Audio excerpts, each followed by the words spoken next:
ರೇಣುಕಾಸ್ವಾಮಿ ಕೊಲೆ ಪ್ರಕರಣಕ್ಕೆ ಸಂಬಂಧಪಟ್ಟಂತೆ 7 ಜನ ಆರೋಪಿಗಳ ಜಾಮೀನು ರದ್ದಾಗಬೇಕು ಅಂತ ಕೋರಿ ರಾಜ್ಯ ಪ್ರಾಸಿಕ್ಯೂಷನ್ ಸುಪ್ರೀಂ ಕೋರ್ಟ್ ಮೆಟ್ಟಿಲು ಹತ್ತಿದೆ. ಅರ್ಜಿಯ ವಿಚಾರಣೆ ಬಹುತೇಕ ಲಾಸ್ಟ್ ಟೈಮ್ ಕೂಡ ಆಗಿತ್ತು. ವಾದ ಪ್ರತಿವಾದನ ಆಲಿಸಿರುವಂತಹ ಸುಪ್ರೀಂ ಕೋರ್ಟ್ನ ನ್ಯಾಯಾಧೀಶರು ಒಂದು ಅಭಿಪ್ರಾಯವನ್ನ ವ್ಯಕ್ತಪಡಿಸಿದ್ರು. ಇಷ್ಟೆಲ್ಲ ಸಾಕ್ಷ್ಯಗಳಿದ್ರೂ ಕೂಡ ಇಷ್ಟು ತ್ವರಿತ ಗತಿಯಲ್ಲಿ ಇವರಿಗೆ ಜಾಮೀನು ಸಿಕ್ಕಿದ್ದು ಹೇಗೆ ಅಂತ.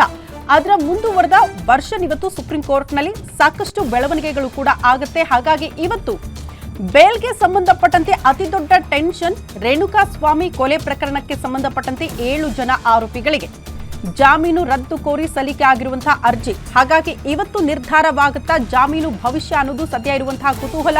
ಹೈಕೋರ್ಟ್ ನೀಡಿದ್ದ ಜಾಮೀನು ಅತೃಪ್ತಿ ಅಂತ ಸ್ವತಃ ಸುಪ್ರೀಂ ಕೋರ್ಟ್ನ ನ್ಯಾಯಾಧೀಶರೇ ಇಂಥದ್ದೊಂದು ಅಭಿಪ್ರಾಯವನ್ನ ಲಾಸ್ಟ್ ಟೈಮ್ ವ್ಯಕ್ತಪಡಿಸಿದ್ರು. ದರ್ಶನ್ ಜಾಮೀನಿಗೆ 1400 ಪುಟಗಳ ಆಕ್ಷೇಪಣೆಯನ್ನ ಕೂಡ ಪೊಲೀಸರು ಸಲ್ಲಿಕೆ ಮಾಡಿದ್ದಾರೆ. ಪೊಲೀಸರ ಆಕ್ಷೇಪಣೆಗೆ ವಕೀಲ ಕಪಿಲ್ ಸಿಬಲ್ ಅವರು ವಾದ ಮಂಡನೆ ಮಾಡಲಿದ್ದಾರೆ. ದರ್ಶನ್ ಪರ ವಕೀಲರು ಕಪಿಲ್ ಸಿಬಲ್ ವಾದ ಮಂಡನೆ ಮಾಡಲಿದ್ದಾರೆ.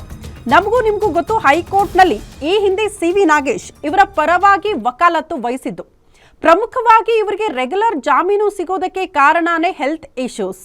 ಹೆಲ್ತ್ ಬೇಸ್ ಅಲ್ಲಿ ಜಾಮೀನು ಕೋರಿ ಒಂದು ಅರ್ಜಿಯನ್ನ ಹೈಕೋರ್ಟ್ಗೆ ಸಲ್ಲಿಕೆ ಮಾಡಿದಾಗ ಯಾವುದೇ ಕ್ಷಣದಲ್ಲಾದ್ರೂ ಅವ್ರಿಗೆ ಬೆನ್ನು ನೋವಿನ ಸಮಸ್ಯೆ ವಿಪರೀತ ಆಗಿರೋದ್ರಿಂದ ಆಪರೇಷನ್ ಆಗಲೇಬೇಕು, ಇಲ್ಲ ಅಂದ್ರೆ 2 ಕಾಲಿನ ಸ್ವಾಧೀನ ಕಳೆದುಕೊಳ್ಬೇಕಾಗುತ್ತೆ. ಇಂಥ ವಿಚಾರಗಳನ್ನ ಇವರ ಪರ ವಕೀಲರು CV ನಾಗೇಶ್ ಅವರು ಹೈಕೋರ್ಟ್ ಮುಂದೆ ಪ್ರಸ್ತಾಪ ಮಾಡಿದಾಗ ಹೆಲ್ತ್ ಬೇಸ್ನಲ್ಲೇ ಅವ್ರಿಗೆ ರೆಗ್ಯುಲರ್ ಜಾಮೀನು ಸಿಗೋದಕ್ಕೂ ಕೂಡ ಕಾರಣ ಆಯಿತು ಹೈಕೋರ್ಟ್ನಿಂದ ಅನ್ನುವಂತಹ ವಿಚಾರಗಳು ಮುನ್ನೆಲೆಗೆ ಬಂತು. ಅಟ್ಲೀಸ್ಟ್ ರೆಗ್ಯುಲರ್ ಜಾಮೀನು ಸಿಕ್ಕ ಬಳಿಕನಾದ್ರೂ ಅವರು ಆಪರೇಷನ್ ಮಾಡಿಸ್ಕೊಂಡ್ರಾ, ಏನಾದ್ರೂ ಹೆಲ್ತ್ನಲ್ಲಿ ವೇರಿಯೇಷನ್ಸ್ ಕಾಣಿಸ್ತಾ, ಇಂಥ ಪ್ರಶ್ನೆಗಳಿಗೆ ಇಲ್ಲ ಅನ್ನುವಂತಹ ಉತ್ತರನೇ ಸಿಗ್ತಾ ಹೋಯ್ತು. ಬಹುತೇಕ ಇರುವಂತಹ ಎಲ್ಲಾ ಷರತ್ತುಗಳಿಗೆ ಸಂಬಂಧಪಟ್ಟಂತೆ ವಿನಾಯಿತಿ ಪಡೆದುಕೊಳ್ತಾ ಬಂದ್ರು ಹೈಕೋರ್ಟ್ನಲ್ಲೇ. ಹಾಗಾಗಿ ದೇಶ ವಿದೇಶಗಳನ್ನ ಸುತ್ತಾಡಿ ಈಗ ಡೆವಿಲ್ ಸಿನಿಮಾದ ಶೂಟಿಂಗ್ನಲ್ಲೂ ಕೂಡ ದರ್ಶನ್ ಭಾಗಿಯಾಗಿ ಆರಾಮಾಗಿ ಲೈಫ್ ಲೀಡ್ ಮಾಡ್ತಿದ್ದಾರೆ. ಬಟ್ ಈ ಹೊತ್ತಲ್ಲೇ ಇದೇ ವಿಚಾರಕ್ಕೆ ಸಂಬಂಧಪಟ್ಟಂತೆ ರಾಜ್ಯ ಪ್ರಾಸಿಕ್ಯೂಷನ್ ಸುಪ್ರೀಂ ಕೋರ್ಟ್ ಮೆಟ್ಟಿಲು ಹತ್ತಿತ್ತು.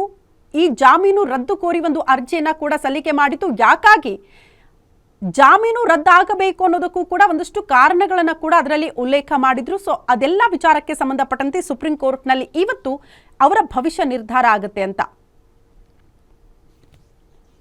ಈ ಬಗ್ಗೆ ಮತ್ತಷ್ಟು ಡೀಟೇಲ್ಸ್ ಅನ್ನ ಕೊಡ್ತಾ ಹೋಗ್ತಾರೆ ಸೀನಿಯರ್ ರಿಪೋರ್ಟರ್ ನಮ್ಮ ಅಜಯ್ ಗೌಡ. ಅಜಯ್, ಎಕ್ಸಾಕ್ಟ್ಲಿ ಇವತ್ತು ಸುಪ್ರೀಂ ಕೋರ್ಟ್ನಲ್ಲಿ ಏನ್ ಬೆಳವಣಿಗೆ ನಿರೀಕ್ಷೆ ಮಾಡಬಹುದು ಅಂತ? ಲಾಸ್ಟ್ ಟೈಮ್ ವ್ಯಕ್ತವಾಗಿರುವಂತಹ ಅಭಿಪ್ರಾಯ ಇತ್ತಲ್ಲ ನ್ಯಾಯಾಧೀಶರಿಂದ, ಸಹಜವಾಗಿ ಆರೋಪಿಗಳಿಗೆ ಟೆನ್ಷನ್ ಕಾರಣ ಜಾಮೀನು ರದ್ದಾಗ್ಬಿಡುತ್ತಾ ಅಂಥದ್ದೊಂದು ಟೆನ್ಷನ್, ಅಂಥದ್ದೊಂದು ಪ್ರಶ್ನೆಯಲ್ಲ ಲಾಸ್ಟ್ ಟೈಮ್ ಸುಪ್ರೀಂ ಕೋರ್ಟ್ನಲ್ಲಿ ಆಗಿರುವಂತಹ ಬೆಳವಣಿಗೆ ಹುಟ್ಟುಹಾಕಿತ್ತು.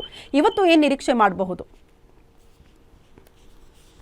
ಜೊತೆಗೆ ಅಂದ್ರೆ ರೇಣುಕಾಸ್ವಾಮಿ ಭೀಕರ ಕೊಲೆ ಪ್ರಕರಣಕ್ಕೆ ಸಂಬಂಧಪಟ್ಟ ಹಾಗೆ ಇವತ್ತು ಸುಪ್ರೀಂ ಕೋರ್ಟ್ ನಲ್ಲಿ ಇವತ್ತು ಸಾಕಷ್ಟು ವಾದಗಳು ಕೂಡ ನಡೆಯುತ್ತೆ. ಈ ಒಂದು ವಾದದ ಬಳಿಕ ಇವತ್ತು ದರ್ಶನ್ ಭವಿಷ್ಯ ಅಂದ್ರೆ ಈ ಒಂದು ಪ್ರಕರಣದಲ್ಲಿ ಈಗಾಗ್ಲೇ ರಾಜ್ಯ ಸರ್ಕಾರ ಕೂಡ ರಾಜ್ಯ ಪ್ರಾಸಿಕ್ಯೂಷನ್ ಒಂದು ಏನು ಸುಪ್ರೀಂ ಕೋರ್ಟ್ಗೆ ಒಂದು ಅರ್ಜಿಯನ್ನ ಹಾಕೊಂಡಿತ್ತು. ಅಂದ್ರೆ ಲೋಯರ್ ಕೋರ್ಟ್ ಅಂದ್ರೆ ಹೈಕೋರ್ಟ್ ಕೊಟ್ಟಂತ ಜಾಮೀನು ಆದೇಶವನ್ನ ರದ್ದು ಮಾಡಬೇಕು. ಇಲ್ಲಿ ಹೈಕೋರ್ಟ್ ಕೆಲವೊಂದಷ್ಟು ಆತುರದ ನಿರ್ಧಾರ ವಿವೇಚನೆಯನ್ನ ಬಳಸಿಲ್ಲ ಅಂತ ಹೇಳಿ ಕೆಲವೊಂದಷ್ಟು ವಾದಗಳನ್ನ ಸರ್ಕಾರ ಪರ ವಕೀಲರು ಕೂಡ ವಾದವನ್ನ ಸುಪ್ರೀಂ ಕೋರ್ಟ್ ನ್ಯಾಯಾಧೀಶರ ಮುಂದೆ ಮಾಡಿದ್ರು. ಹೀಗಾಗಿ ಎಲ್ಲೋ ಒಂದ್ ಕಡೆ ನೋಡಿದ್ರೆ ಇವತ್ತು ದರ್ಶನ್ ಪರ ವಕೀಲರು ಕೂಡ ಕಪಿಲ್ ಸಿಬಲ್ ಏನಿದ್ರೆ ಅವರು ದರ್ಶನ್ ಪರ ವಕೀಲರು ಏನಿದ್ರೆ ಅವರು ವಾದವನ್ನ ಮಾಡ್ತಾರೆ. ಪ್ರಮುಖವಾಗಿ ಇಲ್ಲಿ ಕೆಲವೊಂದಷ್ಟು ದರ್ಶನ್ಗೆ ಸಂಬಂಧಪಟ್ಟ ಹಾಗೆ ಕೆಲವೊಂದಷ್ಟು ಟೆಕ್ನಿಕಲ್ ಎವಿಡೆನ್ಸ್ ಗಳಾಗಿರ್ಬೋದು, CDR ಆಗಿರ್ಬೋದು, ಜೊತೆಗೆ ಸಾಕ್ಷಿಗಳನ್ನ ಕಲೆ ಹಾಕುವಂತ ಸಂದರ್ಭದಲ್ಲಿ ಏನೇನೆಲ್ಲ ಎಡವಟ್ಟನ್ನ ಪೊಲೀಸ್ನವ್ರು ಮಾಡಿದ್ರು, ಜೊತೆಗೆ ಅರೆಸ್ಟ್ ಮಾಡುವಂತ ಸಂದರ್ಭದಲ್ಲಿ ಅರೆಸ್ಟ್ ಪ್ರೊಸೀಜರ್ ನ ಸರಿಯಾಗಿ ಮಾಡಿಲ್ಲ ಅಂತ ಹೇಳಿ ಹೈಕೋರ್ಟ್ ನಲ್ಲಿ ಕೂಡ ಸಾಕಷ್ಟು ವಾದವನ್ನ ಆಯ್ತು. ಅದಾದ ನಂತರ ಅವ್ರಿಗೆ ಬೇಲ್ ಕೂಡ ಸಿಕ್ಕಿತ್ತು ಎಲ್ಲಾ ಆರೋಪಿಗಳಿಗೂ ಕೂಡ.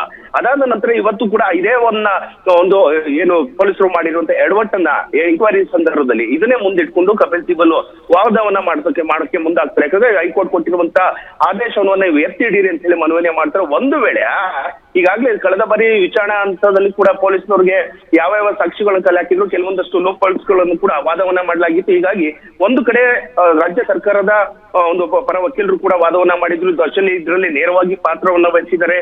ಬೇಲ್ ಪಡೆಯುವಂತ ಮುಂಚಿತವಾಗಿ ಕೆಲವೊಂದಷ್ಟು ಕಂಡೀಷನ್ ಕೂಡ ಅಂದ್ರೆ ನಾನು ಆಪರೇಷನ್ ಮಾಡಿಸ್ಕೋಬೇಕು, ಸರ್ಜರಿಯನ್ನ ಮಾಡಿಸ್ಕೊಡ್ಬೇಕು, ಜೊತೆಗೆ ನಾನು ಈ ಒಂದು ಪಾತ್ರದಲ್ಲಿ ನೇರವಾಗಿ ಭಾಗಿಯಾಗಿಲ್ಲ ಅಂತ ಹೇಳಿ ಕೆಲವೊಂದಷ್ಟು ಲೋಪ್ಕೊಳ್ಸ್ಗಳನ್ನ CV ನಾಗೇಶ್ ಕೂಡ ವಾದವನ್ನ ಮಾಡಿದ್ರು. ನಂತರ ಅವ್ರು ಬೇಲ್ ಸಿಕ್ಕಿತ್ತು. ಇದೇ ಅಂಶದ ಮೇಲೆ ಇವತ್ತು ಕೂಡ ಕಪಿಲ್ ಸಿಬಲ್ ಏನಿದ್ರೆ ದರ್ಶನ್ ಪರ ವಕೀಲರು ವಾದವನ್ನ ಮಾಡ್ತಾರೆ. ಒಂದು ವೇಳೆ ಏನಾದ್ರೂ ಈ ವಾದವನ್ನ ಪರಿಗಣಿಸಿ ಏನಾದ್ರೂ ಬೇಲ್ನ ಅರ್ಜಿಯನ್ನ ಓಕೆ ಇದು ಬೇಲ್ ಅರ್ಜಿಗೆ ಸಮಯ ಇದೆ ಅಂದ್ರೆ ಆಲ್ಮೋಸ್ಟ್ ಲೋಯರ್ ಕೋರ್ಟ್ ಕೊಟ್ಟಿರುವಂತ ಆದೇಶವನ್ನ ಎತ್ತಿಡಿತಾ ಇದೀವಿ ಅಂತ ಅಂದ್ರೆ ಆದೇಶ ಬಂತು ಅಂದ್ರೆ ದರ್ಶನ್ಗೆ ರಿಲೀಫ್ ಸಿಗುತ್ತೆ. ಒಂದು ವೇಳೆ ಈಗಾಗಲೇ ನ್ಯಾಯಾಧೀಶರು ಕೂಡ ಸುಪ್ರೀಂ ಕೋರ್ಟ್ ನಲ್ಲಿ ಆತುರದ ನಿರ್ಧಾರವನ್ನ ಕೈಗೊಂಡಿದೆ, ಎಲ್ಲೋ ಒಂದ್ ಕಡೆ ಆತುರದ ನಿರ್ಧಾರವನ್ನ ಕೈಗೊಂಡು ಈ ಒಂದು ಪ್ರಕರಣದಲ್ಲಿ ಅರ್ಜೆಂಟ್ ಆಗಿ ಬೇಲನ್ನ ಕೊಟ್ಟಿದೆ ಹೈಕೋರ್ಟ್ ಅಂತ ಹೇಳಿ ಕೆಲವೊಂದಷ್ಟು ಅಸಮಾಧಾನದ ವಿಚಾರವನ್ನ ಈಗಾಗಲೇ ಹೈಕೋರ್ಟ್ ಅಭಿಪ್ರಾಯವನ್ನ ವ್ಯಕ್ತಪಡಿಸಿತ್ತು. ಹೀಗಾಗಿ ದರ್ಶನ್ಗೆ ಸಾಕಷ್ಟು ಟೆನ್ಷನ್ ಇದೆ. ಇವತ್ತು ವಾದವನ್ನ ದರ್ಶನ್ ಪರ ವಕೀಲರು ಮಾಡ್ತಾರೆ, ಅದಾದ ನಂತರವಾಗಿ ಯಾವ ಆದೇಶವನ್ನ ಹೊರಡಿಸ್ತಾರೆ ನ್ಯಾಯಾಲಯದಲ್ಲಿ.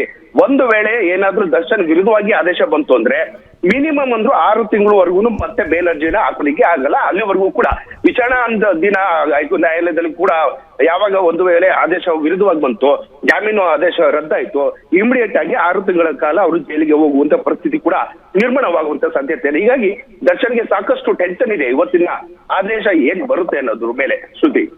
ಓಕೆ ಅಜಯ್, ಧನ್ಯವಾದಗಳು ತಮ್ಮೆಲ್ಲ ಮಾಹಿತಿಗೆ.